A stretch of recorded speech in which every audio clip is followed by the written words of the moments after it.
April 2023 video horoscope with me, Lada from Astrolada.com. Guys, April eclipse season starts. Wow, we're gonna have the first eclipse in Aries, the first with North Node since 18 years ago. So big shifts are about to happen, and we're gonna have the luckiest day of the year. Jupiter will join the Sun. For every one of us, some powerful new creative inspirational opportunity will appear that will make us feel more alive. We'll talk through all of that. And Mercury goes retrograde, but who cares? But the eclipses and Jupiter and the Sun. But before I start, I just want to let you know that this is my birthday month, and I only do once a year discount of almost 50% of all of my courses. Only my courses. It's not going to repeat again this year. I'm doing it just for my birthday month for 2-3 weeks. So if you'd like to learn any of my courses, I have foundational, short, long. I will put a link below to all my courses, so you can this is the last time I'm doing it this year, and possibly for years ahead, because I'm gonna do a very different way. We're gonna do a subscription from then on, so it's, so we'll see. So thank you so much. Let's begin the April 20 Capricorn Sun, Moon, or Rising, April 2023. Capricorn, the month starts quite positive for you because the planet that rules you, Saturn, has been invisible almost from the start of the year. So, well, not but for a few months now. So maybe your immunity was a bit low, or maybe your motivation was a bit low as well, because your planet was invisible, too close to the Sun. But now it's going to be born from the beginning of April. You're going to start feeling like your life force is coming back. You're coming out into the surface, into the rising again, just like Saturn is rising and becoming visible. It's almost like you're being kind of reborn now with new life force. But Saturn is becoming visible in a totally new sign that it hasn't been for 30 years. So this year's rebirth can feel a bit more watery, but actually that's more aligned to your energy, because your earth sign, and earth loves water. Water nourishes earth. But still, you can feel that you're reborn a bit more emotional, a bit more sensitive somehow. And for 2-3 years ahead, it will be like that. But Saturn is being reborn. So you're being reborn in a different area of your horoscope, which is the 3rd house. So this will be the time to start laying new foundations in regards to this 3rd house. So you can be that what appears now in April is the desire to study something new. 3rd house is skills, knowledge, information. So new information or knowledge can come to you, the need to develop new skills, and you can start laying those foundations of acquiring new skills. Maybe you need to learn how to edit videos or how to make videos. So 3rd house is also connected to media, to communication, to writing, to speaking. You can put new rules and new structures and new skills in all of those areas. And it can be new administrative skills, or skills connected to your career, or taking some courses that can be happening that require a lot of mental organization and focus. Plus, you might be putting some new rules socially, who you're going to connect to or not. So some new people can appear in your life, which are more Saturnian. Saturn is being born in the social house of yours, people in your immediate environment, teammates, workmates. So there might be someone Saturnian that appears more as friends in your environment, or not necessarily as friends as well, but someone more responsible, someone more serious as well, someone more mature, or someone more anal sometimes. But also you kind of become more discriminatory. So it's time to put new rules of who you let into your life, to become more discriminatory and more to set boundaries and set rules, new rules in regards to your relatives, in regards to your co-workers, in regards to your siblings, in regards to your mates. Like, are they wasting your time, or are they doing something that you don't like? You're gonna start becoming very aware of what it is you don't like there, and saying no, and this is my limit, and that's where you stop, And also you might lay new rules and new foundations for the use of social media, for the use of devices. You might say no more TV at home, or no more news at home, or no more scrolling before bed, because third house is this house where we're connected to the information, so it's the internet and the mind being overstimulated, and Saturn wants you to lay new rules and new foundations there and to regulate that overflow of information, and just to let in information that is checked, that is constructive and useful, rather than all kind of things that clogs you in your mental space. All right, but that will carry on for many years as well, for a couple of years at least. But these are things you might start noticing in you.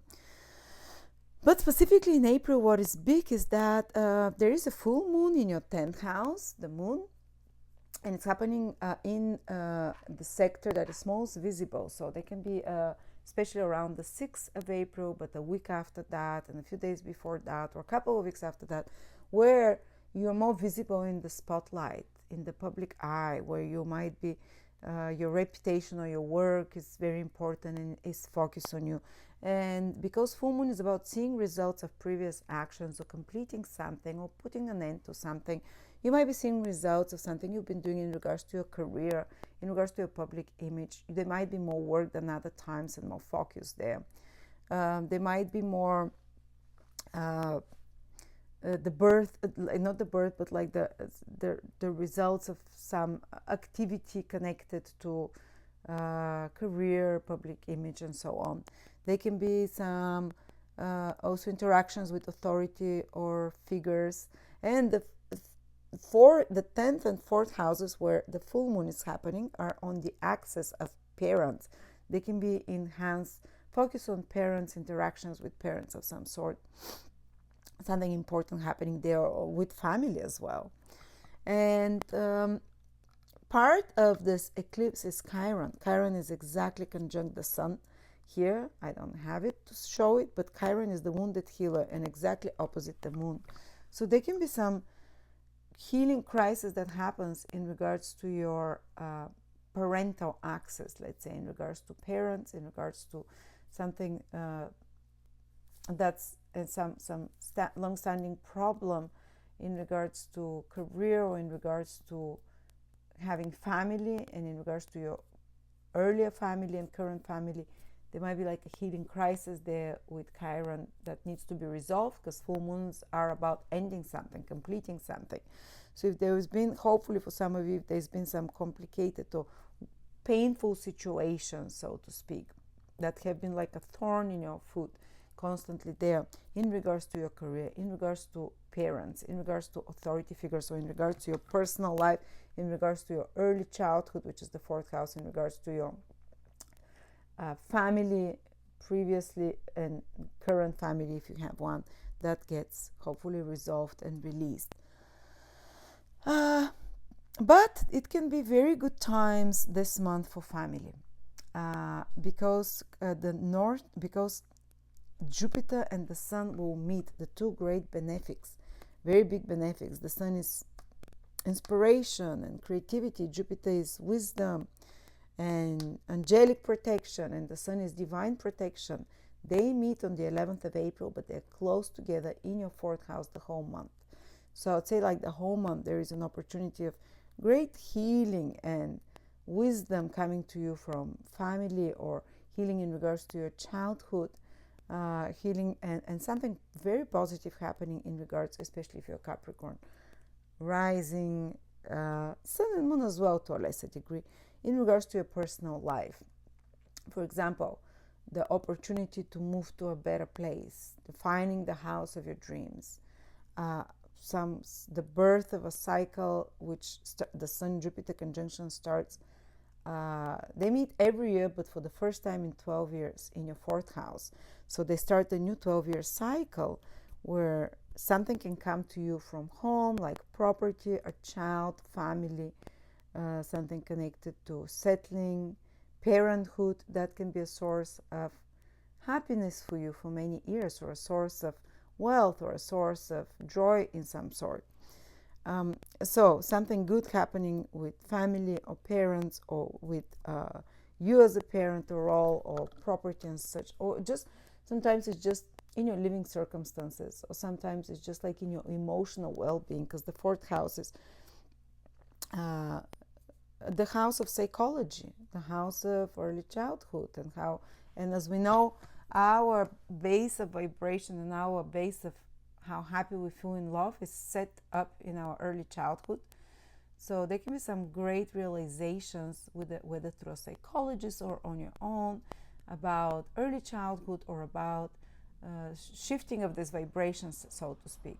So some psychological transformation can happen because those beautiful two planets bring you clarity, knowledge, understanding that might release you from some painful childhood repeating pattern or family repeating pattern, and raise the vibration of your overall emotional psychological health. So hopefully some of you, it's like a moksha house of liberation and healing. That's what can mean for some of you. I'm wishing it for you. And by the way, there is also an eclipse in your 4th house, again there with Jupiter part of it and the North Node, which in Western astrology are both considered very auspicious, even though it's an eclipse, which can also indicate some crisis. But you gain something, even if there's crisis in your family, home, place of living. Usually it's more like a change there that happens, a big change. So it can mean that in the next 12 months, definitely there can be a change with your place of living, with the circumstances of your family, settling down, with your psychological, emotional health and well-being as well. That is changing on a deep spiritual level, deep psychological level there. And because Rahu is part of it, you can be also some kind of a gain and change. Rahu is to change place of living or whatever, property.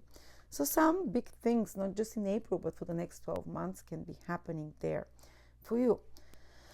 And then, of course, I have to mention that eclipses can create a bit of a crisis as well. So around home, family, parents, possibility, just mentioning it. Because Pluto is also squaring this eclipse. So I hope, but because Rahu is there, Jupiter, I think it will keep the situation good.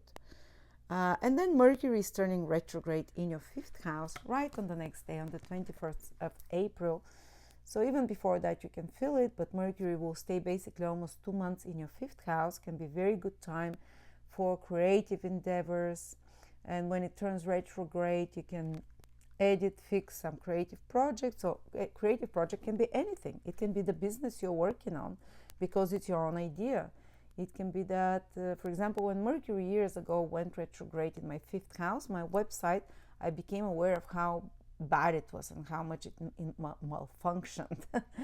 And people started complaining, and that's when I started making a new website, because kind of Mercury retrograde shows you where the problems are with your creations, with something you've created, with some idea that you have, whether it's artistic creation or whether it's more mental or more material creation, doesn't matter, but it can show you what's not working well so you can start fixing it. And it took me a year and a half to make a new website, but it started with this Mercury realization, Mercury retrograde period realization.